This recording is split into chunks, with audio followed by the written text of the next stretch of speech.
which is a disaster. All right, we are underway. So first things first, we will start with a recap. On Wednesday, we discussed one major topic, which was one umbrella topic, I guess, which was repeated systematic sampling. So this week, Monday, we had the quiz, right? Yeah. So we talked about systematic sampling last Friday, which is basically the process of collecting every kth observation from a population and then collecting our measurement of interest or estimating the quantity of interest based off of every kth value that enters our sample. Repeated systematic sampling is the same idea, except that we take we increase the number of systematic samples and take smaller systematic samples such that we end up collecting the same amount of information, but we split them across, say, 10 systematic samples rather than just taking one systematic sample of a certain size. So to make that that description a little bit more clear, suppose that you wanted to collect a systematic sample of size 50, so you could collect one systematic sample of size 50, or you could collect 10 systematic samples of size 5. And you end up with the same amount of information in terms of sample size, but you can treat the sample information differently. And in a situation where you can actually collect all of the population information, which albeit is rare, but in a situation where you can do that and you set up a repeated systematic sample, then you can then use the principles of one-way ANOVA to compute estimates of rho and then compute the true variance for the systematic sampling, the true variance of the mean of a systematic sample. So that was the last example, or the second last example we looked at last time, was taking this concept of repeated systematic sampling across a small population, but obviously you could extend this idea, and then using that information to estimate rho, and then estimate the mean. Well, actually it would be calculate rho because you have population information. But, theoretically, if we were to take, say, 10 systematic samples of size 5, we could estimate rho as well. And then from that, we could create an estimate of the variance of mu of the systematic sample. The last thing, so where we left off, the last topic within the systematic sampling paradigm is the idea of using differencing to estimate the variance of the mean of a systematic sample. And that's what we left off looking at last time. Okay, so we have systematic sampling, and then we have repeated systematic sampling, and then we have ANOVA calculations from the repeated systematic sampling that we can use to estimate rho.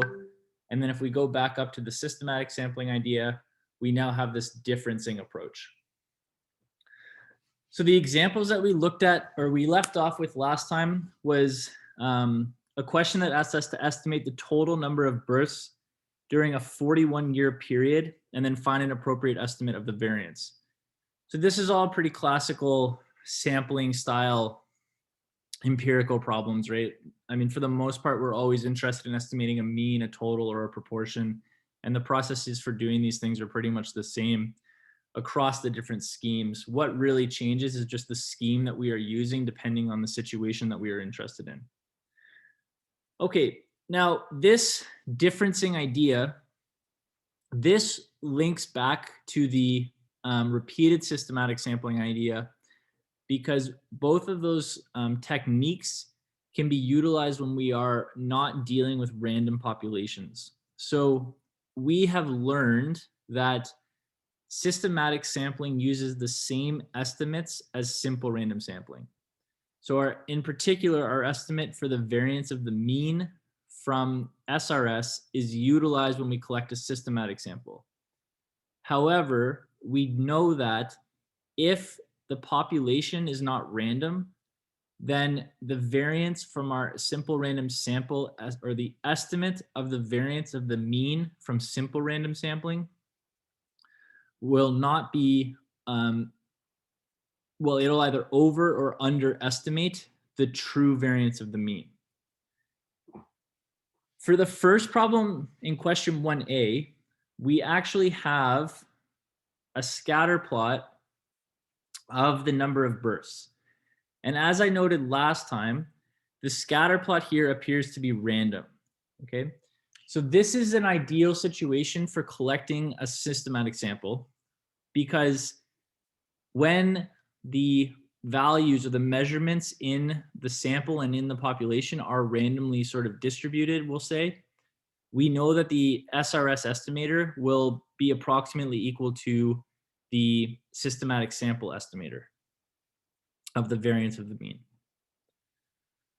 So for part A, when we wanted to estimate the total number of bursts and then find an appropriate estimate of the variance, we can just use SRS there. And that should be close to the systematic sampling value. Now in part B, it's a similar problem. The exact question is to estimate the mean birth rate. So we want to estimate average birth rate over this 41-year period using the 9 years of values that we have. Now in this case, when we look at the scatter plot for birth rate, we can see that there is a trend here. So we have decreasing order. So in this situation, we know that rho is going to be a negative value, or it should be a negative value. And as a result, the SRS estimator should overestimate the true variance of the mean. So this would be a situation where, given the information that's provided to us, which is just this systematic sample of 9 values, we can use this idea of differencing to try and get a better estimate for the variation of the mean. So to show this idea in part B, we'll start off just by computing our estimate of the mean. So we're going to have here mu hat sy is equal to the sum I and s yi. I guess I'll put the 1 over n out front.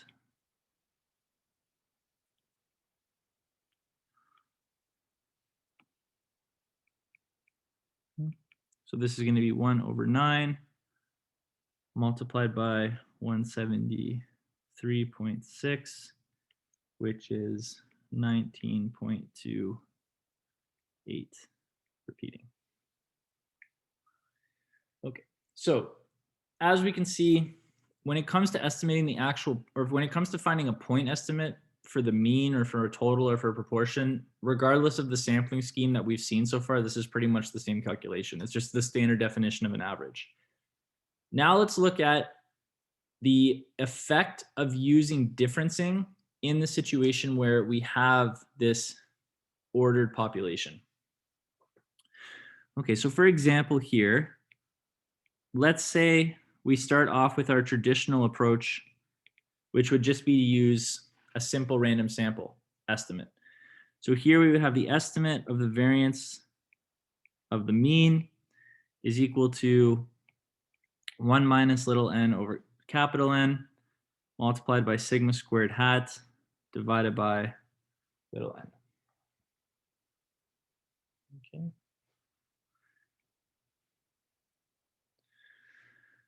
All right, so we know from the previous illustration that we can use the FPC, right? So we have here use FPC because the sampling fraction is less than 0.95.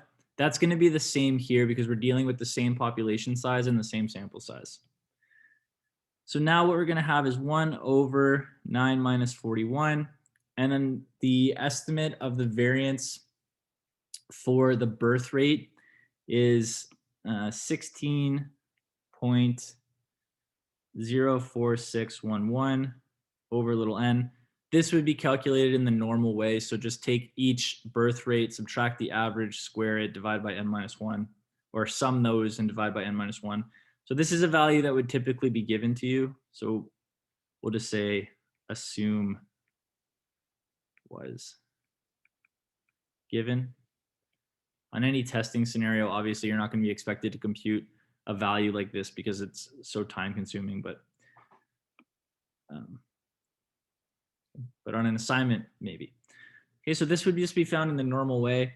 And then from this, we find our variance of the mean to be 1.391533. Right? Okay, now let's see the effect of differencing.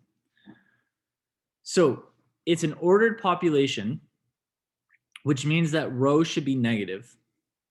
So this SRS estimator should be overestimating the true variance of the mean. So the differencing approach should return a smaller variance for the mean because, again, that correlation should be negative between the measurements. So we're going to expect that the value we return here is going to be smaller than what we found using the SRS estimator. So we'll call this, I'm not sure if I used a particular, I didn't use a particular subscript, but just to differentiate between them, we'll call this the variance over D of mu hat SY. Right, so this is going to be 1 minus little n over capital N multiplied by 1 over 2n n minus 1 times the sum from I equals 1 to n di squared. Okay, so the di are simply the successive differences of the birth rates. So for example, our first birth rate is 24.1 and our second birth rate is 25. So the first difference is going to be 25 minus 24.1, right? So the first difference here will be 0.9. The second difference will then be the 23.7 minus 25. So then we have negative 1.3. And then we continue in this pattern for the remaining points in the data set. So we're going to end up with DI differences, so 8 differences, which are just YI plus 1 minus YI. So then we have negative 4.3, negative 1.0, negative 3.8, 1.3, negative 0.1, and 0.9.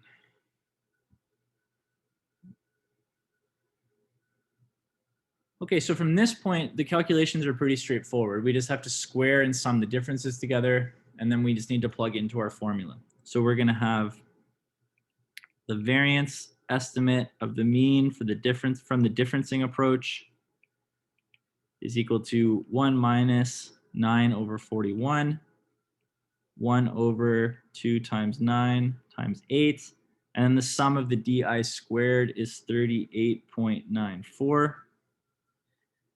And that gives us 0.2110569.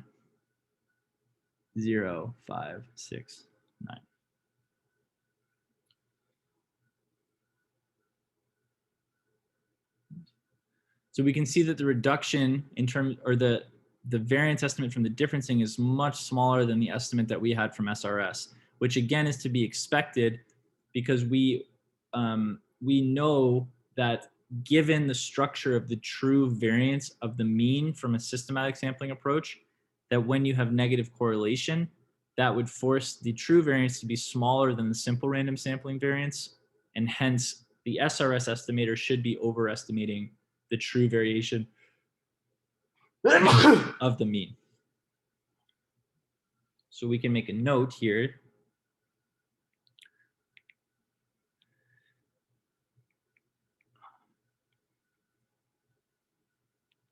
So the variance of the differencing approach for the mean was expected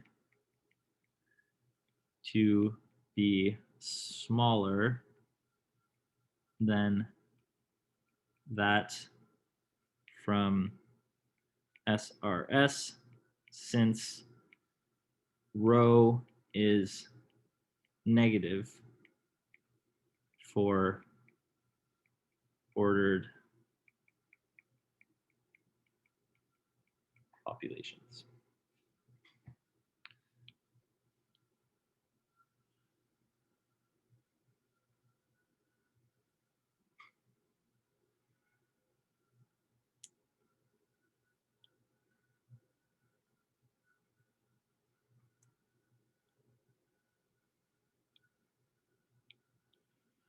All right, cool.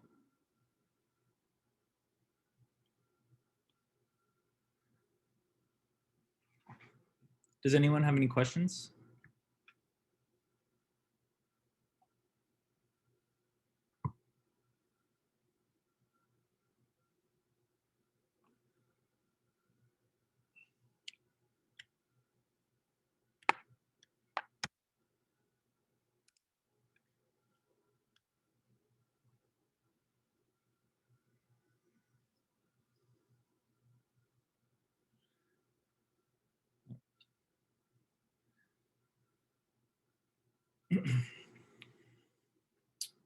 Right, so that brings us to the end of lecture set 2.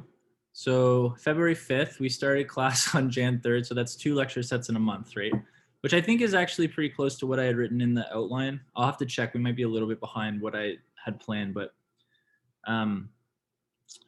so this lecture set 2, was the first lecture set where we actually saw any type of mathematics and proof. Lecture set 1 was purely introduction and conceptual concepts, definitions of sampling types, definitions of sampling error, definitions of biases, definition of the sample structure or the frame structure, etc.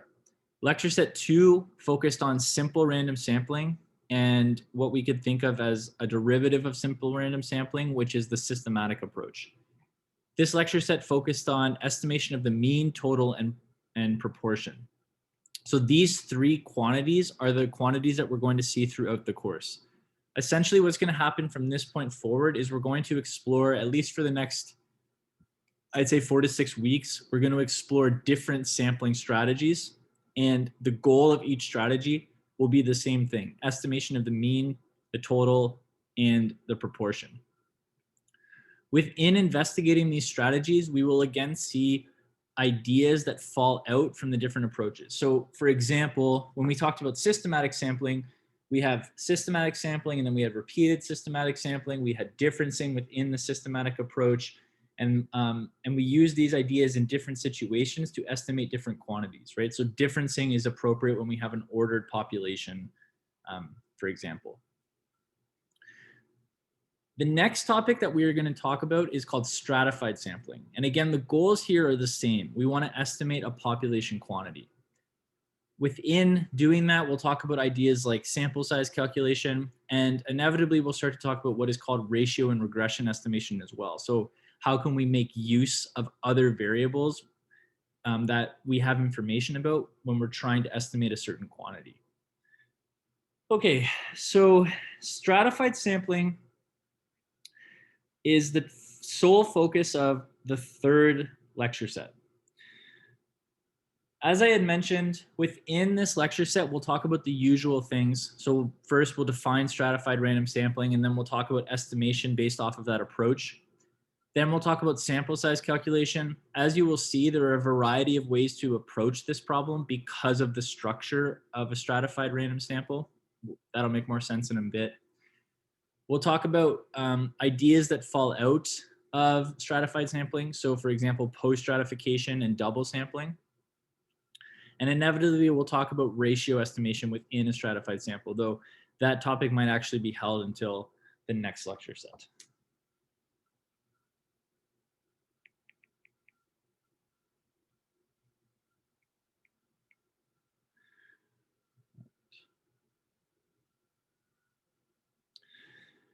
Okay, so as I had just mentioned, when we concluded lecture set 2, we're effectively interested in doing 2 things throughout this course. Well, one main thing throughout this course, which is estimating a population quantity. So a mean, a total, a proportion, those are the traditional types of quantities that we would be interested in. The reason that we introduce different sampling strategies is to improve the efficiency of our estimates. And when I say improve efficiency, I really just mean reduce variation. So we're trying to, given that they're unbiased, we're trying to find more precise / accurate estimates of the quantity of interest. So stratified random sampling is another approach that we can use instead of simple random sampling, which is really kind of the base approach that we compare to throughout most of the course. Stratified sampling is a pretty simple idea. Effectively, what it does is it takes the quantity that might be of interest to you, it considers the, well, it might consider, for example, the geographical area of the population that you were looking at. So the best example, well, one example of this would be if you wanted to estimate average height across all of Canada, for example, natural strata would be things like the provinces. So you separate your population into different geographical regions. That would be one example. It doesn't have to be a geographical region, but that tends to be one of the illustrative examples that are used to define what a strata is. So a strata really is just a collection of similar groups. Now, that being said, you'll probably argue, okay, well, if you stratified based off of provinces, I mean, the assumption that all of the people within a certain province are similar is a pretty loose assumption, I guess you could say, probably not realistic, which is a fair point. But the idea is essentially that you are splitting your population into groups that are similar. And then within each of the groups, you're basically just conducting an SRS. And then you're pooling the information together in the end. Okay, so you might then say, well, why wouldn't we just do an SRS across the whole population instead of splitting into the groups? Well, one of the benefits outside of this idea of efficiency, one of the benefits of stratifying is that you can still have an estimate of the population quantity you're interested in, but you will also get estimates for each of the strata individually. So in accomplishing your goal, you are also gaining additional information about how the parameter of interest acts within each of the strata as well. Um, so some other points that I have written down regarding the benefits of stratifying. So for example, it can be useful if you want to collect it can be useful as protection from collecting a non-representative sample. And it can also reduce ease in creating a sampling frame, like just a couple of other ideas. But I think that the big ones are it can improve efficiency, so reduce variation around the population the population quantity of interest's point estimates, and it gives you additional information, which are the estimates of the quantity of interest within each strata separately. So going back to the idea of stratifying based off of geographical location, this is another illustrative example of what a strata could be if you are interested in considering all of Canada as your population. So in this question, we are computing the proportion of heavy drinkers across the country. We have stratified based off of location. And you can see here that what we end up with is a proportion or a point estimate for the proportion of heavy drinkers from each territory and province within the country. And from this, we can easily compute an overall estimate of the proportion of interest, of the quantity of interest. Now, looking at this diagram, another thing that we can note and what is useful about having stratified across the different provinces and territories is you can see which provinces and territories are on the lower side of this proportion and which ones are on the upper side. So you will be able to kind of, once you build the estimate, you will know which territories are sort of skewing the estimate upward, if you will, because it's very clear that this is not a uniform distribution of the proportion of heavy drinkers. So there's, three regions in particular that are quite a bit above the average of the remaining provinces and territories. So we know that based off of this distribution, we can expect the proportion to skew right a bit due to the distribution of the proportion to be, or we can expect that the estimate of the proportion of heavy drinkers is going to be pulled a little bit higher due to those three regions Whereas if we remove those 3 regions, we would have a more uniform estimate of the truth. So a more consistent estimate across all of the provinces.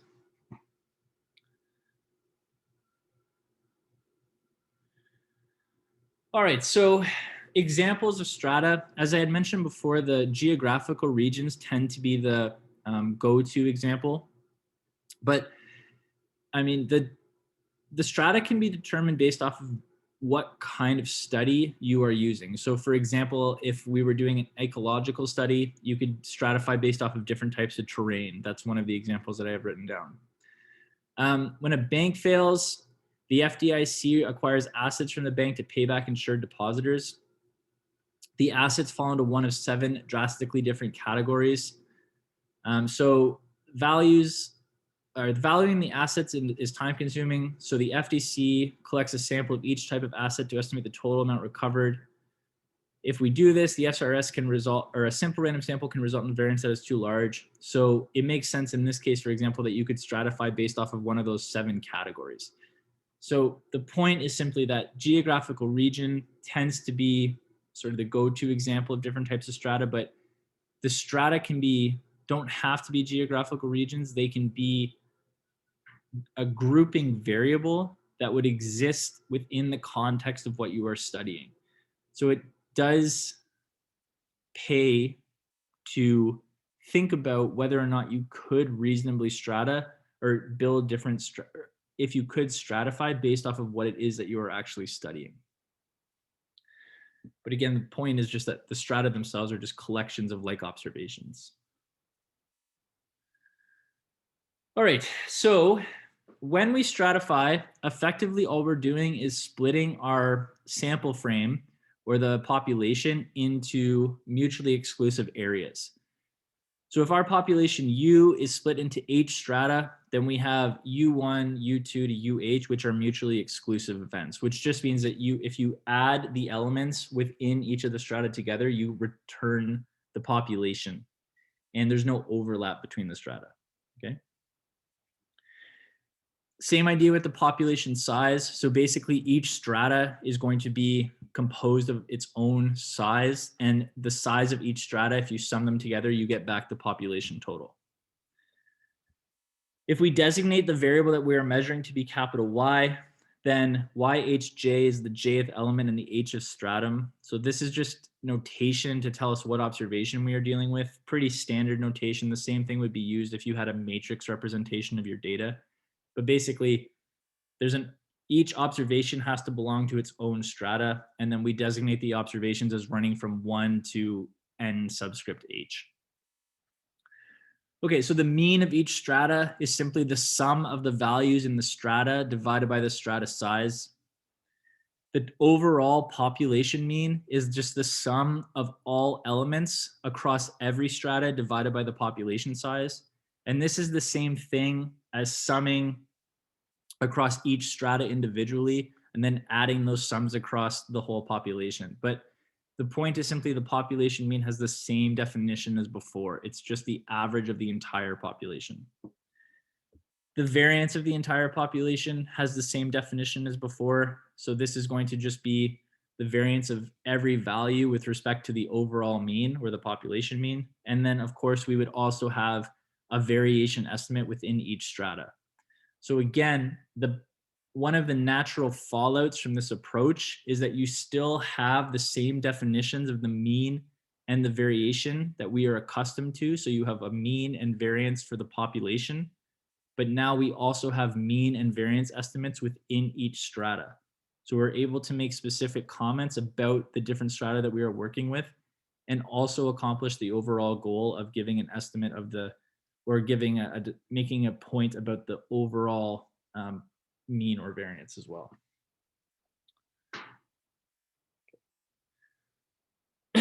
So for simple random sampling, we showed that mu hat y is an unbiased estimator of mu. How would this work in stratified sampling? So in stratified sampling, we can show the following. We let mu be 1 over capital N, the sum from H equals 1 to capital H, the sum from j equals 1 to n subscript h. So this is an h.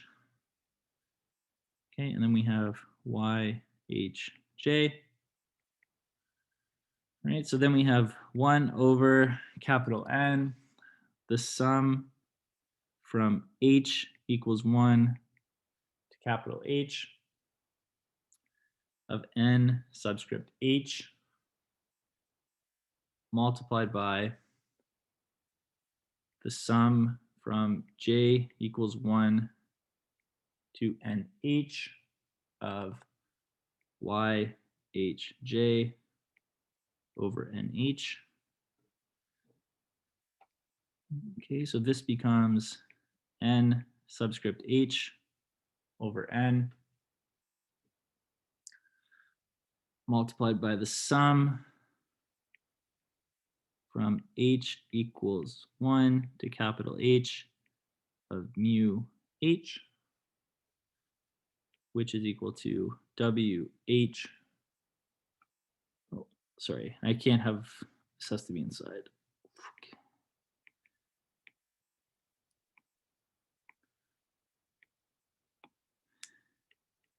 This is an H.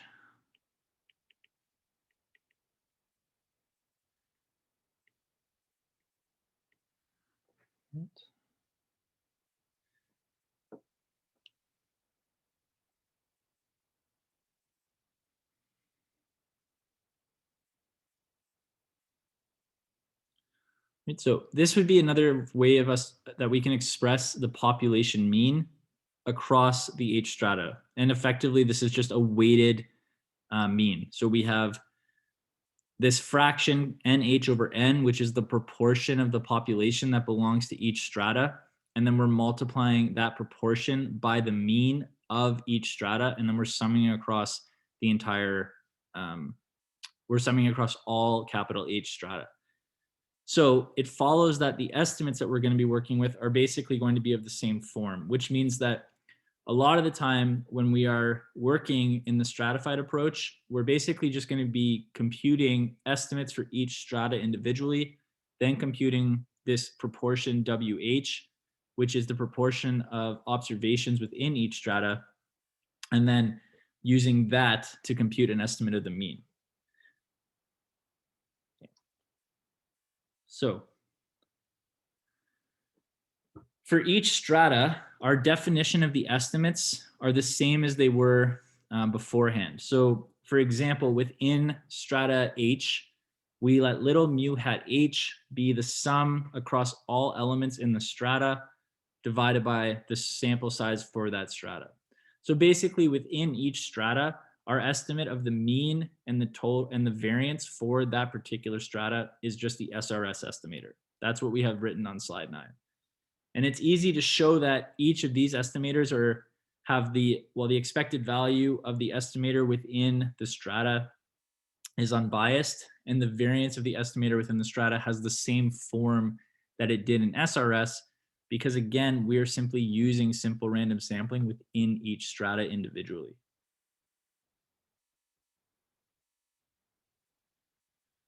Okay, so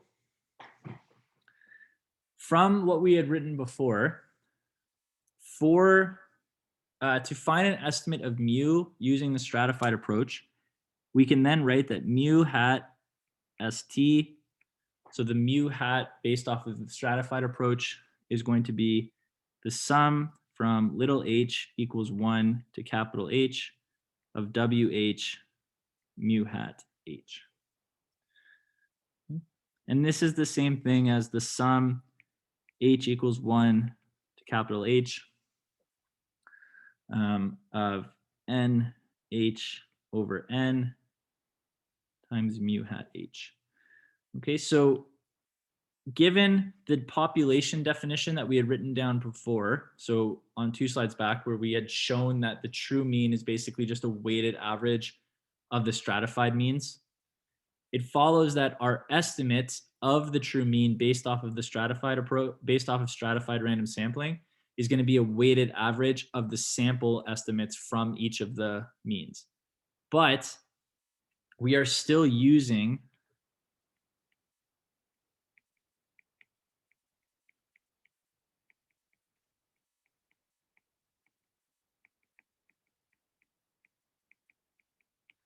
okay, we're still using population information when we are computing our estimate of the mean. So this n, capital N subscript h divided by n, this is still going to be utilized even when we are building our estimate. So we want to have the true strata proportions, if you will. So we want to know how much of the frame is within each strata and what is the total size of the frame. Okay, so it's easy to show that this estimate is going to have the desirable properties that we had before, and we can show fairly easily what the variance of this estimate is going to look like. So we can write that the expected value of mu hat st is equal to the expected value of the sum from h equals 1 to capital H, WH, mu hat h. Right, so this is going to be the sum from h equals 1 to capital H, WH, the expected value mu hat h. We know that the expected value of mu hat h is just mu of h, so the true mean for each strata. So this becomes the sum from little h equals 1 to capital H of WH mu h, which is mu. And then we can write the variance of mu hat st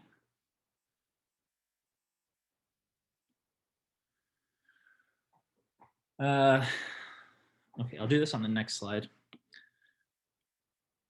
Okay, so that would be our estimate of the mean. I guess I can just use up this room because I gave myself a bunch.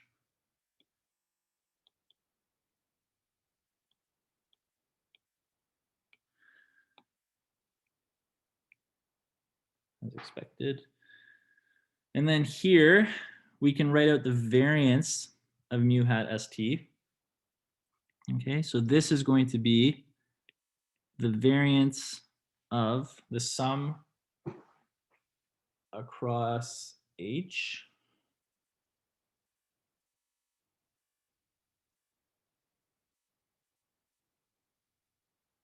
oh, okay.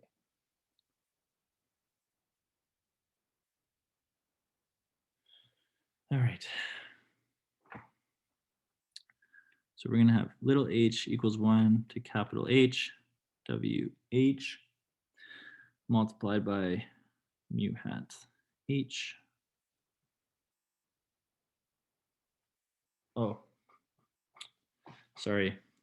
Symbols every time. Okay, these should all be tildes. Sorry about that. The hat should be tildes. It's tough to, I mean, this would technically be true on the top part, but if we're talking about estimators, which actually have the property, these have to be tildes. There we go. All right. Okay, so what's going to happen here? Well, we're going to pull the WH out, and then we're going to have, we can pull, so we're going to pull the sum out.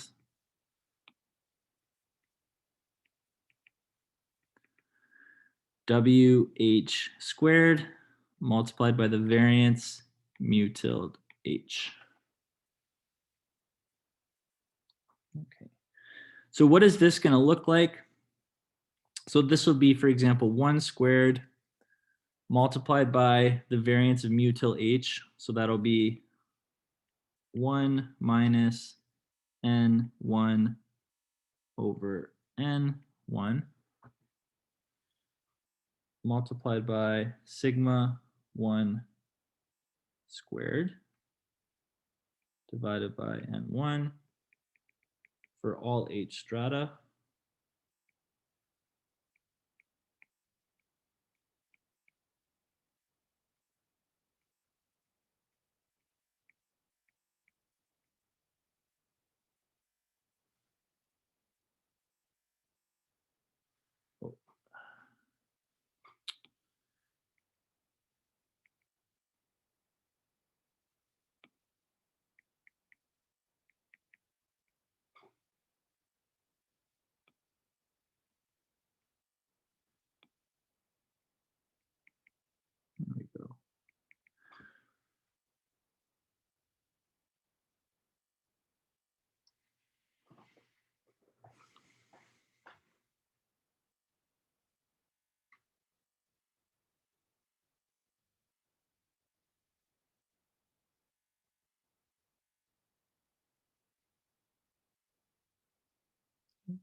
right? So our estimate for the mean is basically just going to be a weighted sum. Well, it's going to be the proportion squared of each individual SRS estimator summed together. So this is the condensed form shown here. And then we can see the expanded form here. So this is what our estimate is going to look like for the variation. Right. And then just as a reminder, where sigma h tilde is simply the variance of each of the groups squared. So this will be from little nh, yhj, I think,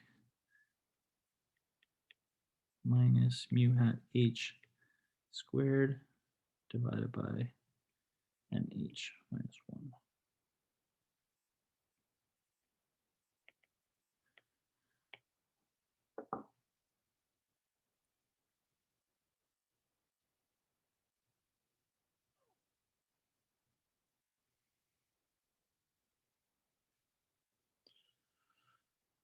Cool.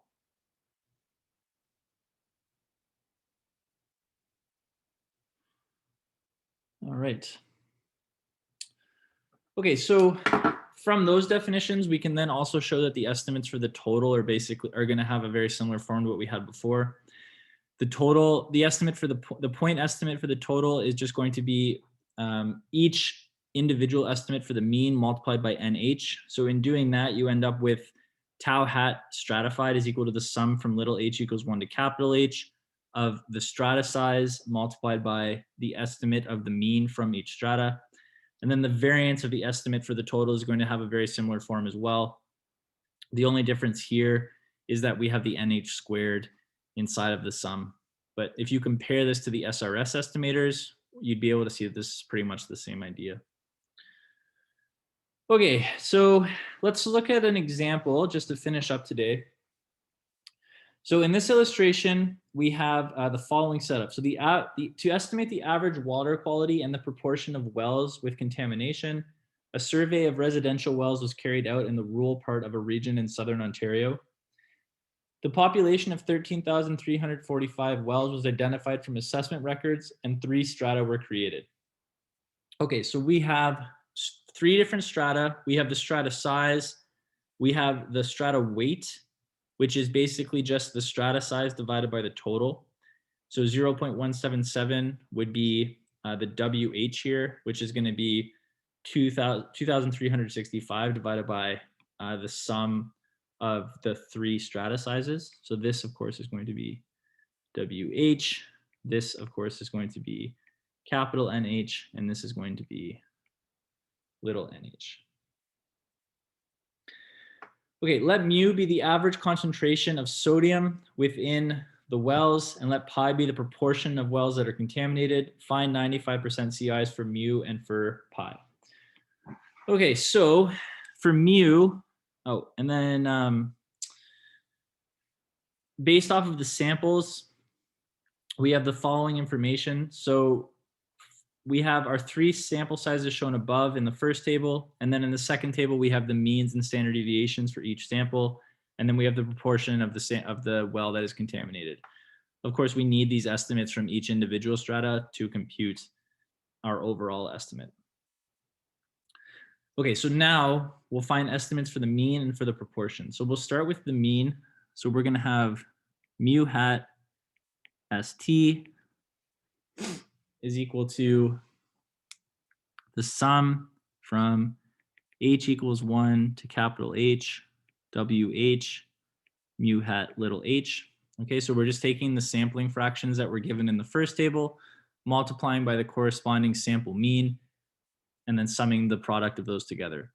So this is going to be 0.177 multiplied by 237.3 plus 0.097 multiplied by 245.6 plus 0.726 multiplied by 220.1. All right, and then this gives us an estimate of 225.6 milligrams per liter. Okay.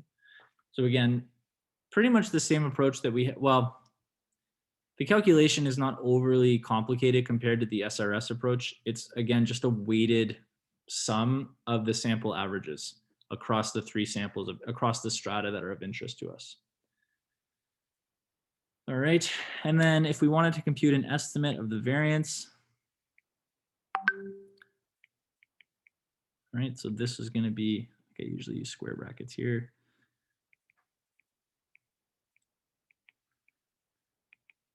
Okay, so this will be the sum from h equals 1 to capital H of the WH squared, 1 minus little n over capital N, sigma hat H squared divided by little nh. Okay, so this will be 0.177 squared, 1 minus 150 divided by 2,365 multiplied by 41.45 squared divided by 150 plus 0.197 squared, 1 minus 100 over 1,297 multiplied by 37.62 squared divided by 100 plus 0.726 squared, 1 minus 250 divided by 9,263 times 51.23 squared over 250, which is equal to 5.845.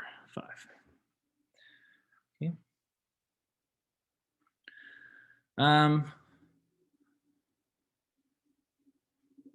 right, so then therefore the 95% CI real quickly here is going to be mu hat ST plus or minus 1.96 multiplied by the square root of the variance mu hat ST. So you can see that our 95% CIs have the same form that they did before. You know, we just need to find our standard error estimate based off the variance, add and subtract that times 1.96 from the mean.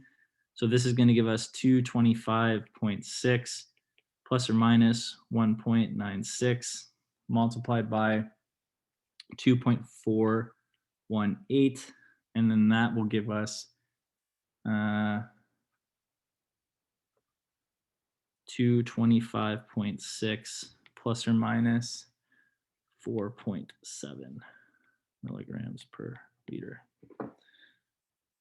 And I didn't write out what the bounds were, but pretty easy to compute based off of that. Okay, so we'll stop there. So now we've seen all of the systematic approaches and we started the stratified approach. So this this will allow you to accomplish a very large proportion of the second assignment. We have to talk about sample size calculation for stratified approach. And once we have the sample size calculation stuff done, you can finish that assignment. So on Monday, we're going to pick up with the same exercise. We'll just review the stratified approach and then we'll see another example, but via proportions. And then we'll move into the sample size calculations for the stratified approach. And that'll take us to the end of what we need for assignment 2. All right, so as always, if you guys have any questions, please let me know. And otherwise, I will see you or talk to you on Monday morning.